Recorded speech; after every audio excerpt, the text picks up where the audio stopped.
Lauren is a senior evaluation specialist at the Evaluation Center housed within the University of Colorado at Denver, and serves as the external lead evaluator for the Colorado State, and I can never pronounce this word, so I'm going to have you do it. Epidemiological. Thank you. It's not supercalifragilistic, folks. Outcomes Work Group. The SEOW involves a network of state agencies and data experts who examine the patterns, context, and impacts of substance use to inform interventions at the federal, state, local, and tribal levels. Ladies and gentlemen, Ms. Lauren Gant.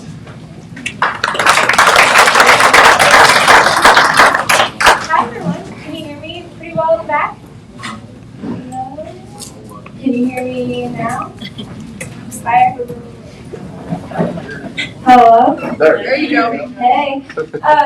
Hi everyone, thank you so much for having me. It's so great to be out in the community today and hear from so many amazing presenters. Shout out to Liz for her amazing presentation. Marijuana tampons, who knew, right? You learn something new every day.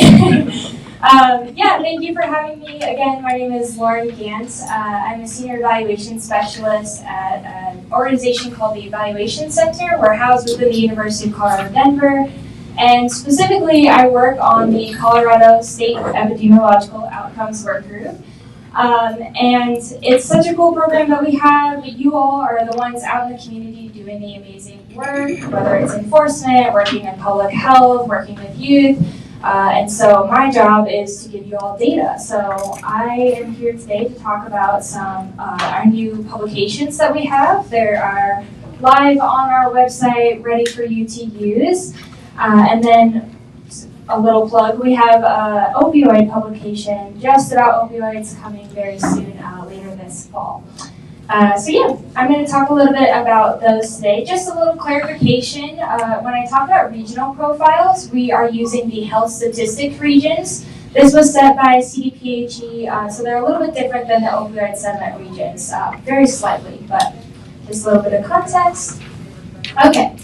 So who is the SEOW? Great question. The State Epidemiological Outcomes Work Group really is a collaborative effort. So we are a network of state agencies, data subject matter experts, local public health folks that really come together to talk about what are the things happening in Colorado, what are the trends that we're seeing, and how can we communicate that to broad audiences so it feels useful and actionable. And so we create publications that are designed for broad audiences. We want anyone who is in Colorado to know what is going on in their state and, of course, locally and regionally.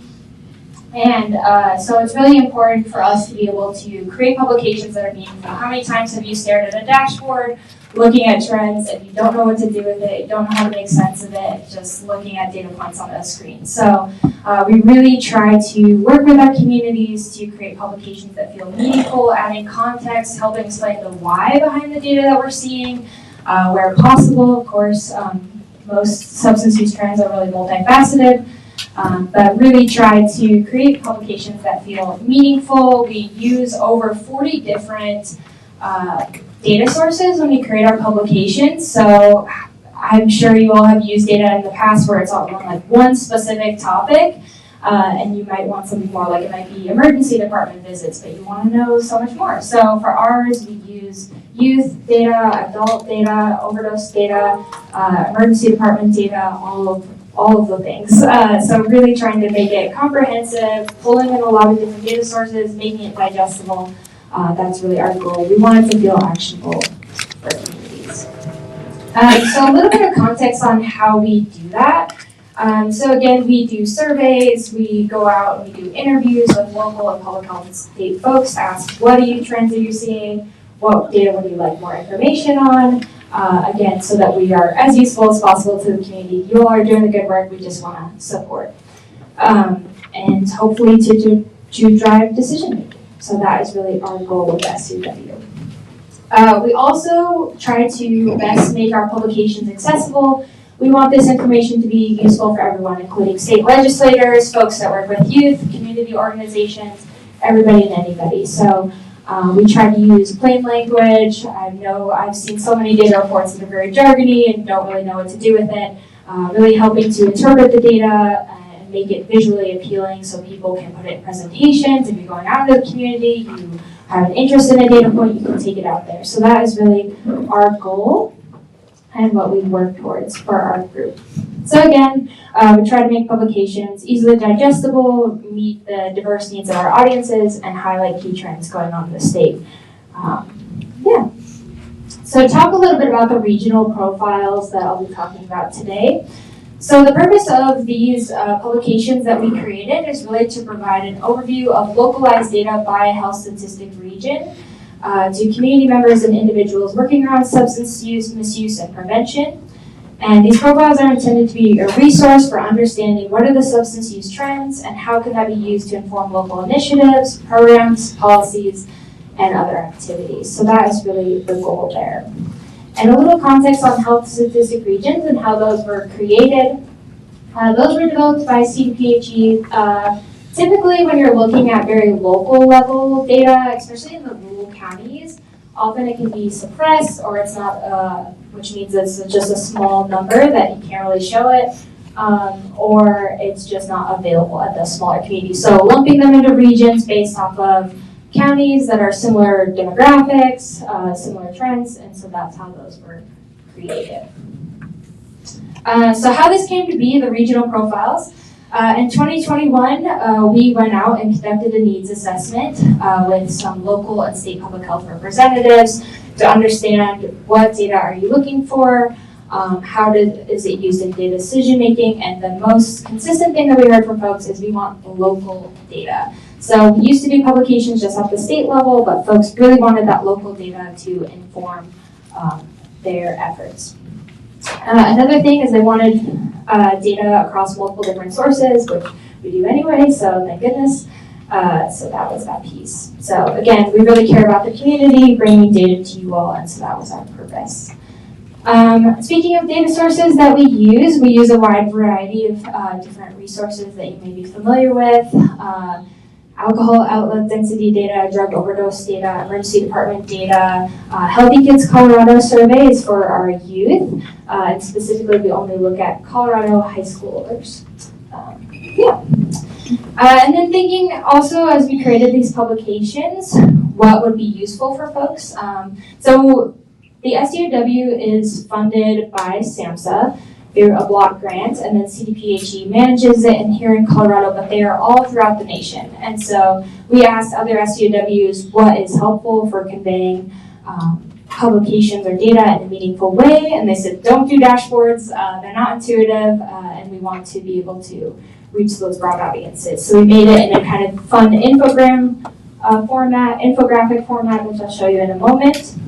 And then another key piece that they asked was position the data within a public health framework. This will speak to a lot of different folks and how to organize it and make sense of the data rather than, again, just looking at data points on the screen. So for these publications, we positioned it within a risk and protective factors framework.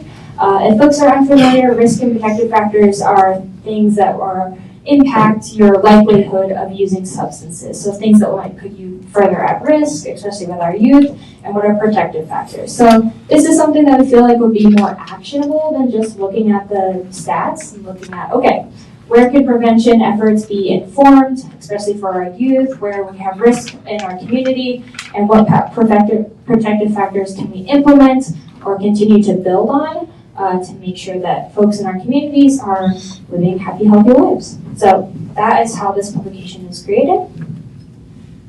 All right, so I'm going to walk you through. So this is Health Statistic Region 6 that you see here. Here's Los Angeles down here at the bottom. So I'm going to walk you through what the profiles look like. Again, these are free and accessible on our website. Let's do this. Yeah, so these, you'll see that one. All right. So this is our publication. This is Region 6. Again, here's the counties that make up the region. And we talk through a little bit of overview background about our organization, how we're funded again, of course. And then the purpose of this data, again, is to provide localized data by health statistic regions.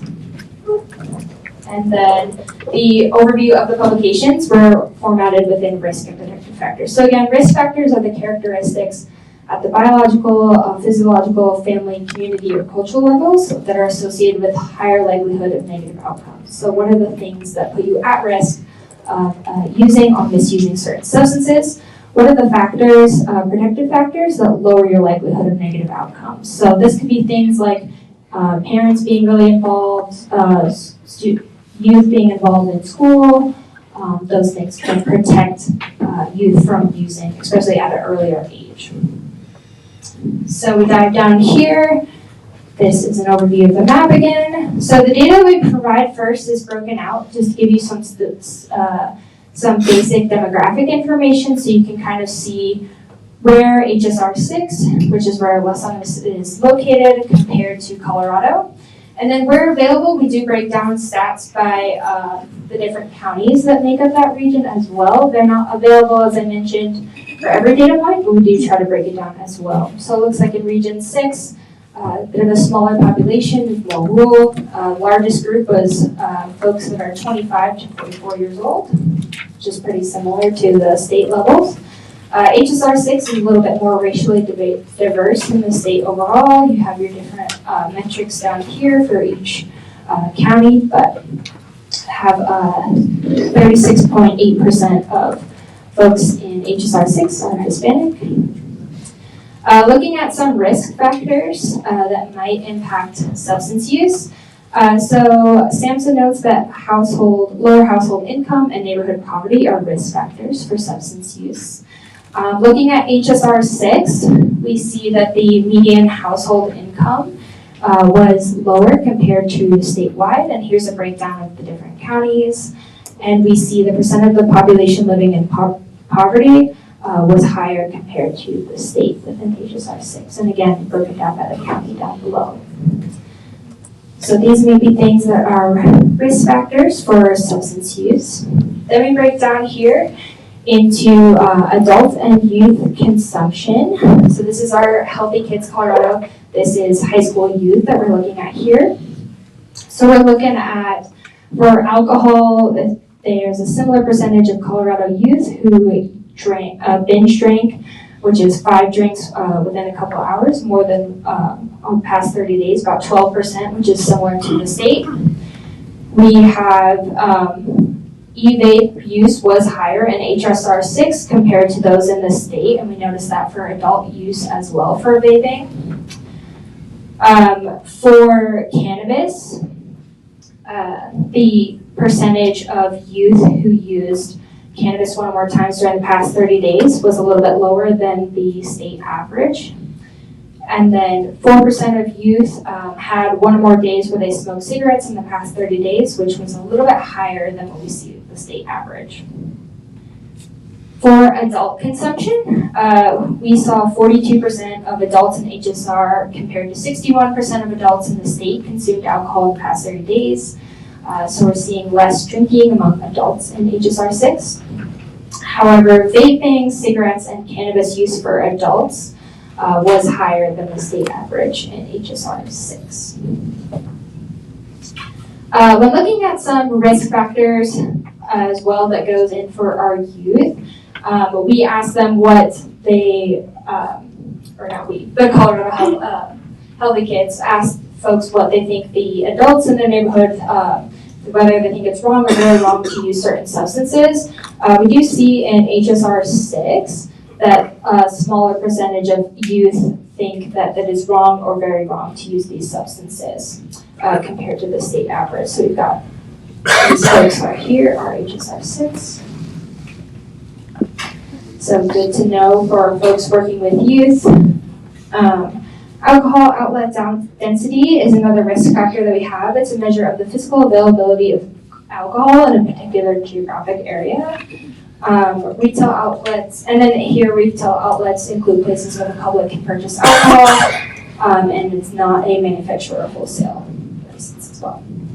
So we see down here in Los Animas, we have a higher number of retail outlets, but really over here in Baca and Benton Crowley counties, we see more alcohol outlets per square mile, which is a risk factor for excessive drinking, or alcohol-related harms. For familial, it's good for the youth to know and their perceptions of how their parents or the guardians would feel as long as they use certain substances. We do see here that there's pretty similar in HSR 6 versus Colorado impressions of whether or not their parents would think it was wrong if they use substances. And we're looking at folks over 84%. Another key risk factor that we look into is the use of any substances before the age of 13. We do see in HSR 6 that Colorado high school youth, or in HSR 6, were more likely to use substances before the age of 13 compared to the Colorado average across all of the substances. So something important to know that adolescence is a huge key window of vulnerability for using drugs and developing substance use disorders. Some of the consequences seen, since I have 5 minutes, I'll go through this pretty quick, but jumping down to average rate of drug overdose emergency department visits in HSR 6, the highest was synthetic opioids, including fentanyl. In 2022, we had a rate of 21.5 per 100,000 Colorado residents. And then for drug overdose deaths, in 2022, we saw a rate of 16.1 drug overdose deaths involving any opioid anesthesia, including prescription opioid overdoses. So we've seen that actually decline a little bit within HSR 6. And then given a little bit of time, so we also have here protective factors for youth. Particularly with opioids, we have seen that involvement of parents being involved in school, having access to extracurricular activities and participating does decrease their use of substances as well as opioids. So, but yeah, looking at time, I'll move on here back to the pieces. But that's just a preview of what it looks like. Again, providing that regional data for folks. So there's many ways that you can use these publications.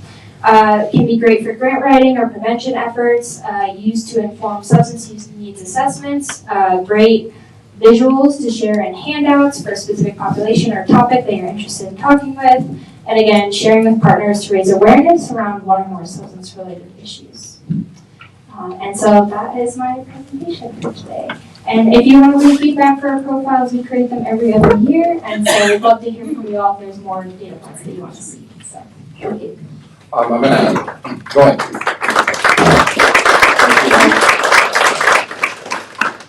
Before I hand the mic over for a question, I have a question real quick. On your data points, when we were talking about how Region 6 has obviously more youth under the age of 13, how is that data collected? What specifically, are you asking youth that very question, or is it data from state-driven information? That's a great question.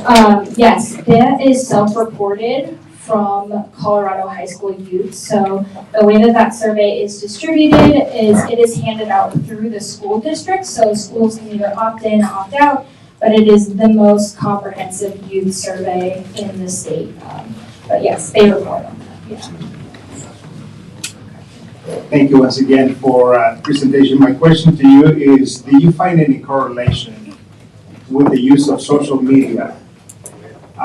Because I really think that has perhaps an influence on the amount of social media used in HR 6 versus the rest of the state, and how does that impact, in a way, the statistical analysis and data points that you collected?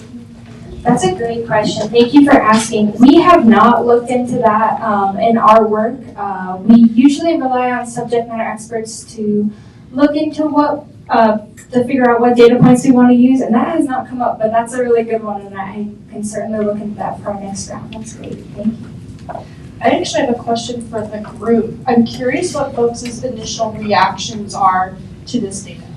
Is that something you kind of expected? Is it something that you're a little shocked? What were people's thoughts? Expected? Expected. And let me go ahead and see if we have any online.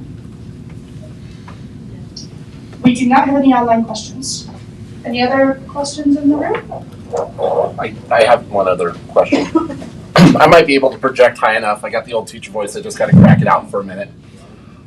So when you were talking about the data points and being self-reported, I also wonder, how does that correlate with data like that Colorado Department of Human Services would utilize as far as child welfare systems and implementing intervention prevention services? Or is there a big connection or collaboration between the two agencies?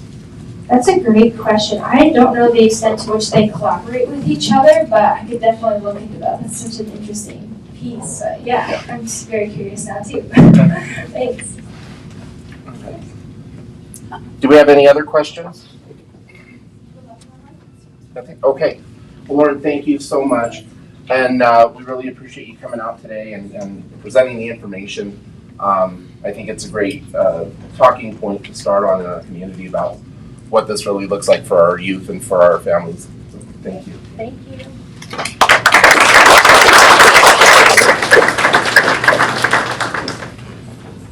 All right, folks, we are going to take a, sorry, is that better? There we go. If you do need to take a quick 5-minute break, please feel free to do so, grab some coffee. We're going to transition slides. We are kind of tight on time on this one, but we'll be back in just a second with our next presenter.